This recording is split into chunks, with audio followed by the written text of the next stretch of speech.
So some of you know Tom Warren from Dobbs Ferry. He was a photojournalist for two daily newspapers in Connecticut before moving to Dobbs Ferry with his wife Bonnie 17 years ago. Since then, he's become, as he says, a full-fledged bird photographer.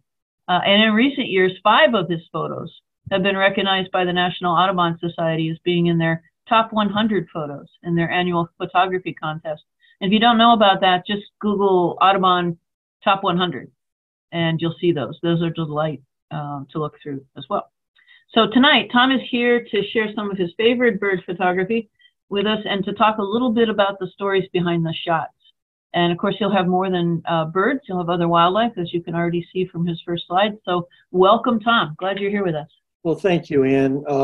I have to mention that during my first birding walk with you, I quickly learned that birding is not only about learning how to see birds, but also to learn how to listen for them.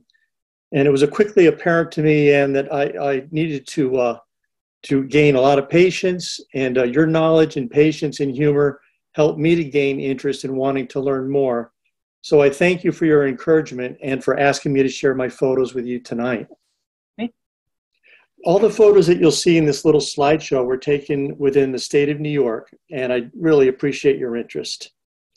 What you see here is one of my a photo from one of my frequent visits to the Bronx Zoo. I used to visit the Bronx Zoo quite a lot, and it was during a visit to the Western Lowland Gorillas exhibit that I had one of my first truly amazing experiences watching bird behavior. A fearless mallard duckling, which you can hopefully see on the right, was walking around among the gorillas like it ran the place. It showed no fear whatsoever as the gorillas watched it closely with intense curiosity, and at times they even seemed a bit intimidated by the duckling. After the duckling disappeared from view for a while, the next thing I knew, it was standing on a log next to one of the gorillas. I suspect the gorilla picked it up and put it there. This photo received a lot of play among a variety of publications. Now, looking back at that photo, I'm reminded of a similar juxtaposition of 2 disproportionately sized friends. Charles Schulz would have been 100 years old this year, so here's to Charles Schulz and Snoopy and Woodstock. More fearless mallard ducklings were photographed at Lake George. I won't get too much into the technical side, unless you might ask me later, but I just wanted to mention that this photo was shot at a shutter speed of 1/1600th of a second to help freeze the action. This is a photo of a robin's nest, obviously taken at Halsey Pond.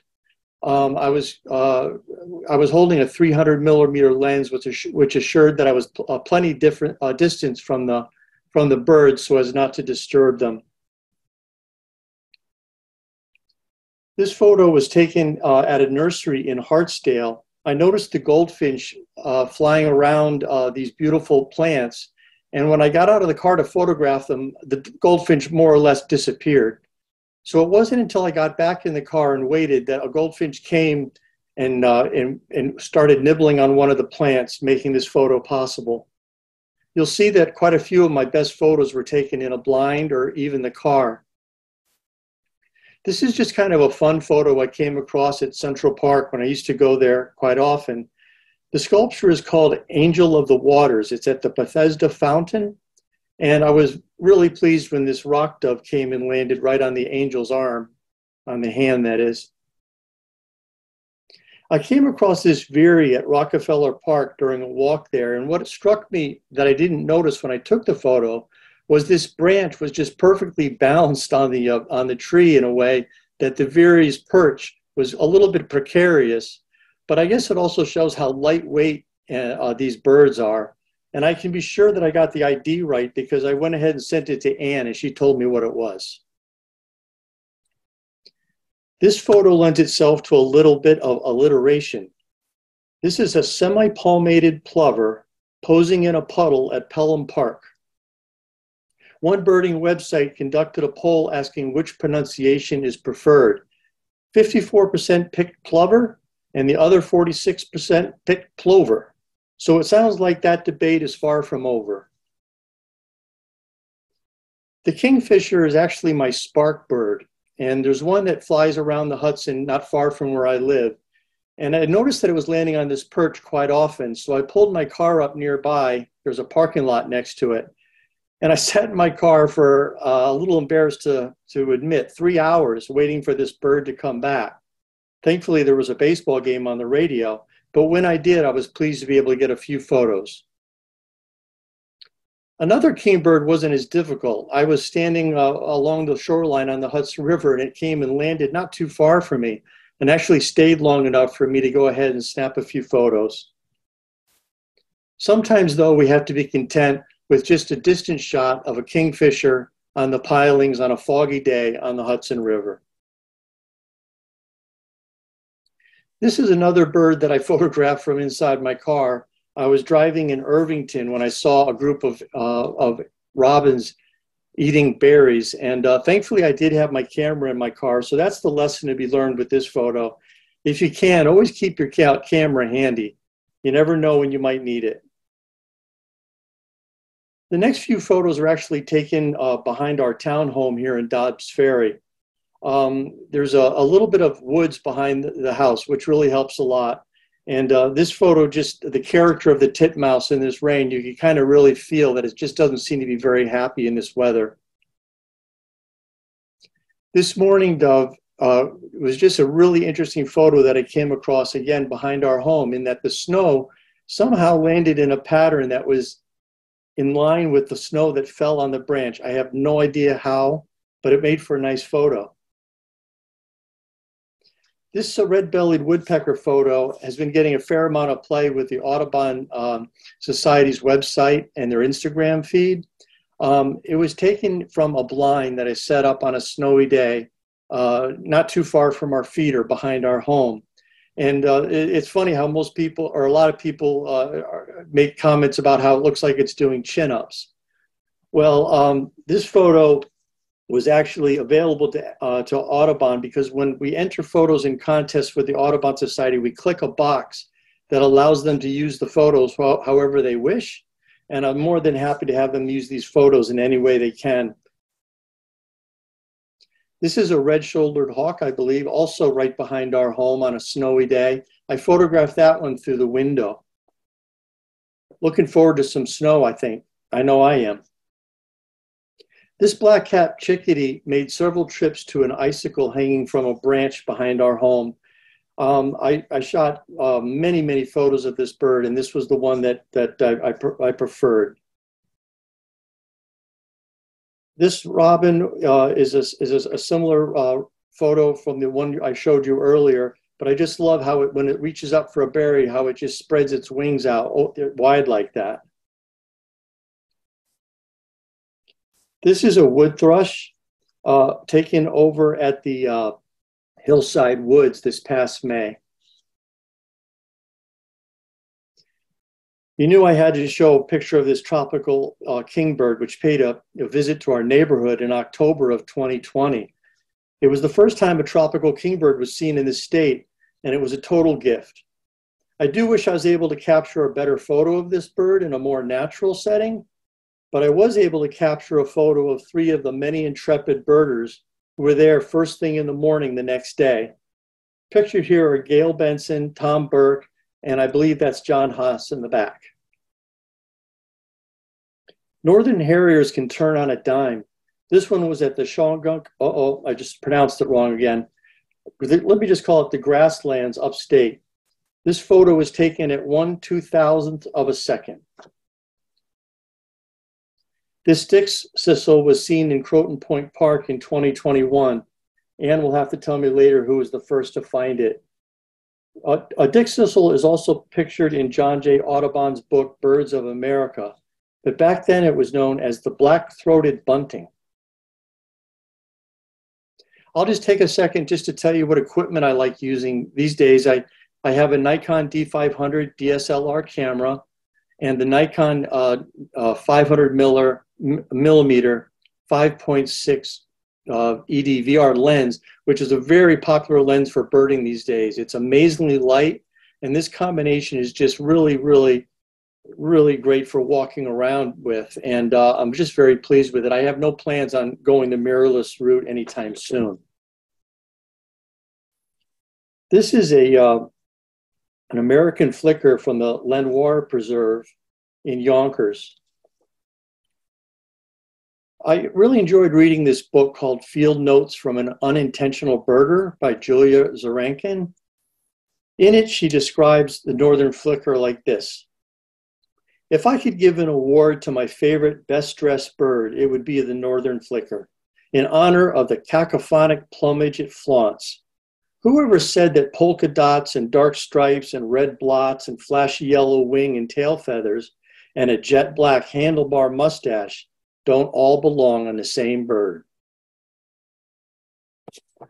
This is a cedar waxwing photograph that SUNY purchased. And here's another one at Macy Park, which is a park that's located between the Sawmill Parkway and the interstate. Right now it's undergoing quite a bit of construction, and we're looking forward to that being finished so we can go back birding there again. Regarding the waxwings, to us the sexes appear identical, but the birds are able to see the difference. We can't see it, but plumage reflects ultraviolet light, and studies of the biology of a bird's eye have found that many birds can perceive UV light, including waxwings. 7 of my favorite warbler photos, such fun but challenging birds to photograph, are as follows. A prairie warbler from Teatown Lake, a yellow warbler from Rockefeller State Park, a palm warbler from the Lyndhurst area, a yellow-rumped warbler from the Lyndhurst area, and a black-throated blue warbler also from the Lyndhurst area.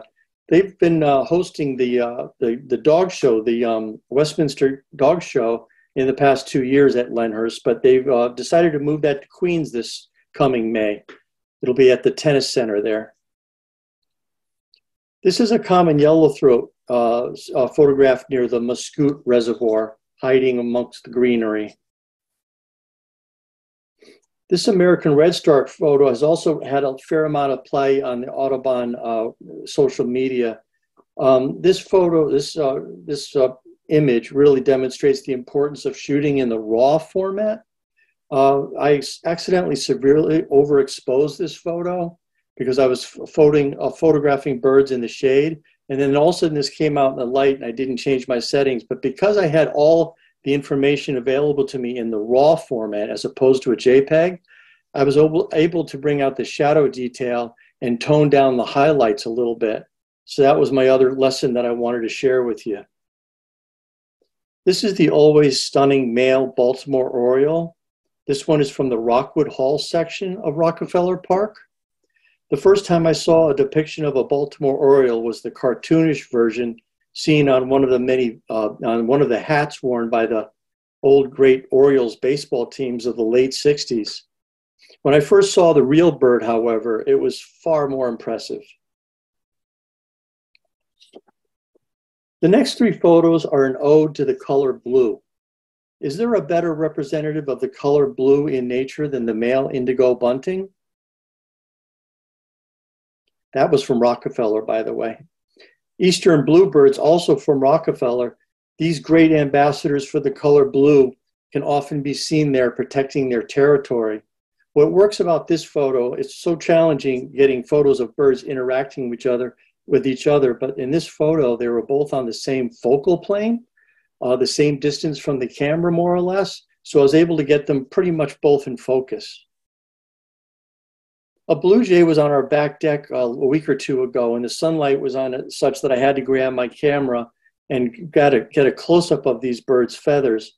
I don't think I can really ever fully wrap my head around the fact that the colors of a blue jay's feathers are actually brown, but we perceive them as being blue because of all the wavelengths absorbed in the feather, except for the color blue, giving us the illusion of blue feathers.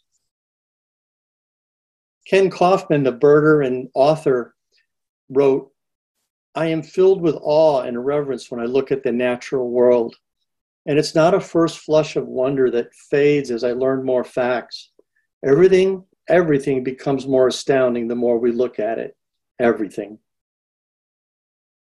I was absolutely awestruck when this male ring-necked pheasant popped his head out of the tall grass at the Old Field Preserve in Lewisboro this past spring. It paid me little mind as it slowly walked away from me and into the woods.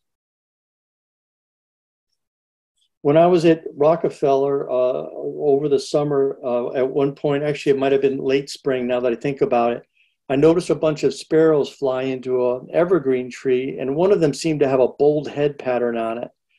So I sat down on a rock and waited for the sparrows, hopefully to come back out. And sure enough, the sparrows all came and flew away except for this one, my first lark sparrow, landed on this rock and just gave me about 15 seconds to snap some photos of it, maybe less, before flying away.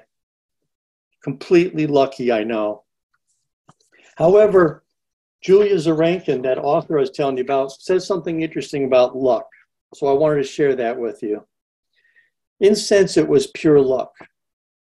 But in another sense, we made it happen by doing what we do as birders. We showed up. We paid attention to the world around us. We scanned, we listened, we hoped, we imagined, we waited.